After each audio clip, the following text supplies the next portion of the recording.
Hola, ¿qué tal? ¿Cómo están? Continuando con el módulo del capital humano, la planeación del capital humano, en esta parte vamos a revisar algunos aspectos que tienen que ver con cómo llevar a cabo el proceso de planeación del capital humano y ciertos modelos que nos pueden servir como apoyo para poder tomar la decisión en términos de la planeación del capital humano. Bueno, primero empezaremos señalando que hay ciertos pasos que tenemos que considerar para la planeación del capital humano y uno de ellos es fundamental. El primero es, ¿tenemos realmente alineada la planeación estratégica de nuestra organización al resto de las funciones o actividades de la organización?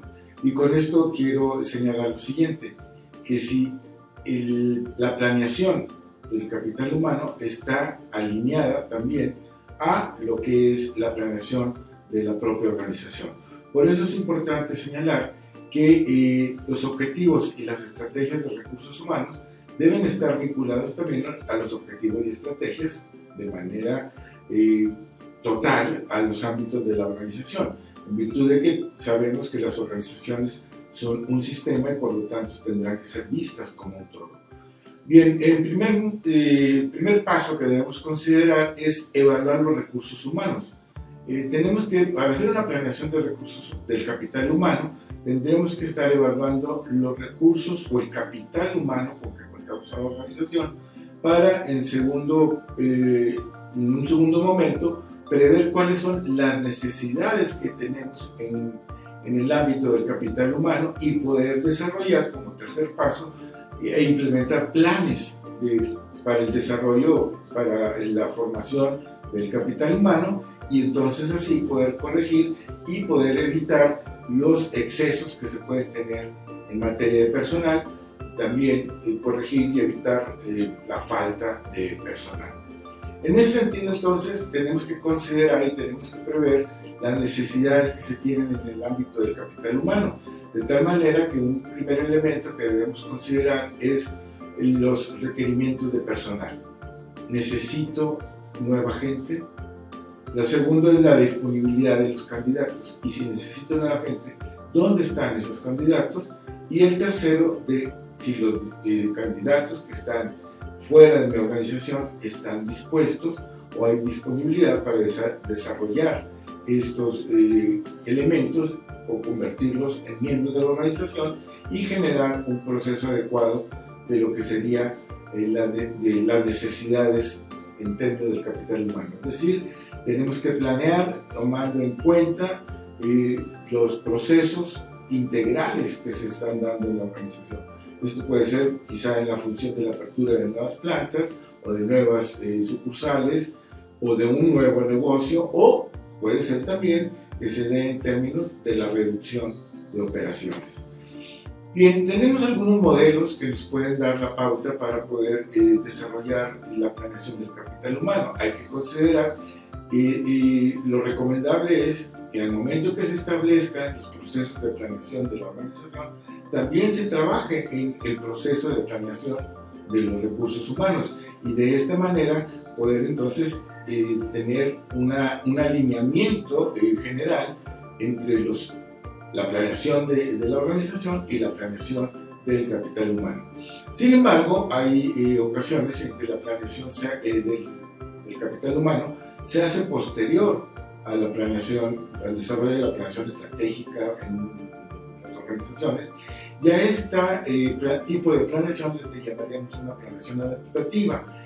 Y también sucede que la planeación del capital humano se hace de manera autónoma y aislada del área general de la organización y por lo tanto a esta planeación la consideramos como una planeación autónoma y lo ideal pues obviamente es que la planeación del talento humano, del capital humano se haga de manera conjunta con la planeación de los recursos y del capital humano. Hay varios modelos para llevar a cabo la planeación del capital humano y esto va a depender de la demanda de producción que tienen las organizaciones y el nivel de productividad. A esto estaríamos llamando la demanda de trabajo. Y por otro lado tenemos el mercado interno de trabajo que se tiene en la propia organización y el mercado externo que se da en el contexto.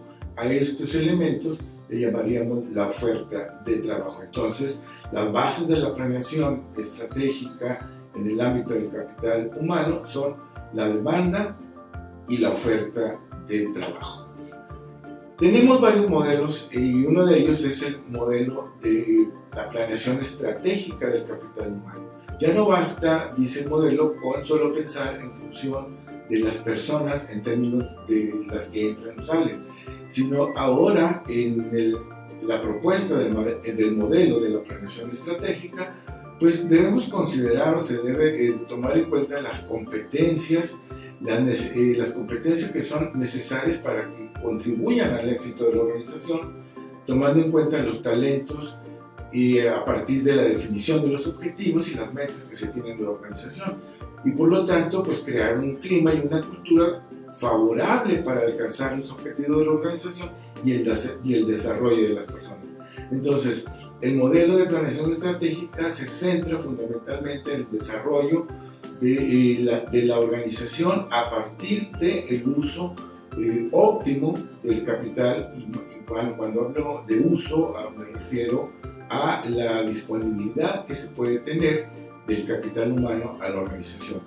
Porque hay que tomar en cuenta que los recursos o el capital humano no solo es el número de personas, sino el desarrollo y de sus potencialidades, de sus competencias, de sus conocimientos y de sus habilidades.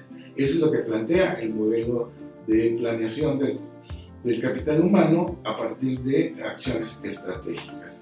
Otro modelo que tenemos es el modelo basado en el flujo de personal. ¿A qué se refiere esto? Bueno, es que tenemos que ver cuál es el número inicial con que contamos en la organización a través de un determinado lapso de tiempo y si ese número al final coincide con lo que tenemos programado o tenemos ya desarrollado en la propia organización. De tal manera, por ejemplo, si tenemos 360 empleados, bueno, de esos tenemos que ver cuántos se desvincularon, ¿sí? Cuántos se transfirieron a otras áreas, cuántos fueron promocionados y cuántos fueron admitidos para otra vez, al hacer la sumatoria, nos debe dar el número con el que iniciamos el proyecto de planeación del capital humano basado en el flujo de personal. Por lo tanto, entonces, hay que considerar en un determinado lapso de tiempo hacer una evaluación de la planeación del capital humano tomando en cuenta este modelo. Los que iniciaron y que al final fueron pasando con una transición, ya sea por desvinculación, por transferencia, por promociones y las nuevas admisiones, al final nos debe dar como resultado el número inicial. De no ser así, entonces, bueno, algo está pasando en la planeación del capital humano. Otro modelo es el modelo de planificación integrada. En esto quiero rescatar un elemento muy importante que tiene que ver con el modelo de planeación de recursos del capital humano en función de un diagnóstico, en función del diagnóstico organizacional. Por lo que habrá que preguntarnos, como todo diagnóstico, dónde estamos, a dónde queremos llegar, si con lo que contamos podemos alcanzar a dónde queremos llegar y qué hicimos para llegar, o bien qué no hicimos para llegar a donde queríamos llegar. Entonces, este modelo de planeación del capital humano basado en el diagnóstico organizacional puede ser también un modelo que nos puede permitir pues también indagar sobre otras áreas, pero también lo podemos rescatar para hacer la planeación del capital humano. Y otro modelo que tenemos es el modelo de sustitución de los puestos claves. Entonces hay que tomar en cuenta que la gente en un momento determinado se va a tener que ir y se va a ir hay muchas razones por las que se puede ir la gente de la organización.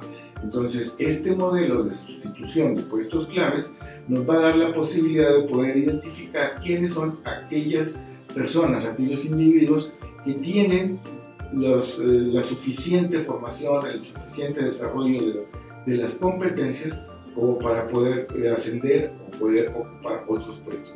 También nos da la posibilidad de poder identificar cuáles son las áreas de oportunidad que podemos desarrollar en ciertos trabajadores para que puedan pasar al siguiente nivel y poder en un momento determinado ser considerados como posibles reemplazadores, vamos a decirlo así, de ciertos puestos en la organización. De tal manera que nunca la organización la podamos dejar desprotegida. Este modelo nos da esa posibilidad de tener la oportunidad permanente de saber que si alguien de la organización se va, aunque temporalmente o de manera definitiva, sabemos que hay gente que puede llegar a ocupar estas posiciones. Otro modelo es el modelo basado en segmentos de cargo. Este modelo es muy importante porque toma en cuenta la estacionalidad del proceso productivo y la estacionalidad de los puntos, digamos, los puntos altos en la producción, o bien las temporadas donde se requiere o se demanda mayor servicios o productos. Entonces, el modelo basado en segmento de cargos, pues es importante porque nos permite seleccionar el factor estratégico, el que queremos o el que puede tener variaciones y que afectan proporcionalmente las necesidades de las personas. Esto es, por ejemplo, en la industria turística, sabemos que en el ámbito de las vacaciones de verano, diciembre, puede tenerse un repunte en las ventas y entonces debemos tener ya planeado que en el mes de diciembre o en el verano podemos considerar la incorporación de elementos, de nuevos colaboradores a la organización, porque ya planeamos y sabemos que esa temporada es importante. También nos da la posibilidad de determinar los niveles históricos, es decir, cuál ha sido el comportamiento que se puede tener en términos de la fuerza laboral y cuándo y por qué en cada unidad de trabajo se debe incorporar cierta cantidad o desarrollar el potencial de las personas que ocupan los puestos, tomando en cuenta el nivel histórico y comportamiento y el comportamiento que se tiene en la línea del departamento del área. Y no lo último, pero sí lo que es común a todos, es que es necesario proyectar siempre a futuro los niveles de la fuerza laboral, no reaccionar de inmediato, que no nos gane la necesidad de la incorporación, sino hay que saber prever en la vida futura de la organización los aspectos que tienen que ver con el desarrollo del capital humano o la incorporación de nuevos elementos en el ámbito de la organización a partir de la identificación de ciertas características que deben tener las personas, pero también lo importante es cuál es el proceso que vamos a seguir en términos de la planeación del capital humano. Bien, son algunos modelos que se pueden considerar y por lo tanto, bueno, pues se debe adaptar, o a lo mejor si ustedes consideran que ninguno de estos modelos les puede servir, más bien ¿qué podemos rescatar de estos modelos en lugar de decir, bueno, no es el que se adapta a mi organización? Parece que las organizaciones son totalmente diferentes y no hay una receta para cada organización. Entonces, antes de decir, bueno, este no se adapta, este no me puede servir, vamos analizando cuál y qué características tiene cada uno de estos modelos para considerar el que mejor se adapte, o bien construir el propio modelo para planear el capital humano dentro de nuestra organización. Pues con esto quiero dar por concluida esta pequeña sesión, que bueno, más que nada es de apoyo, y esperemos vernos en un siguiente. Hasta luego.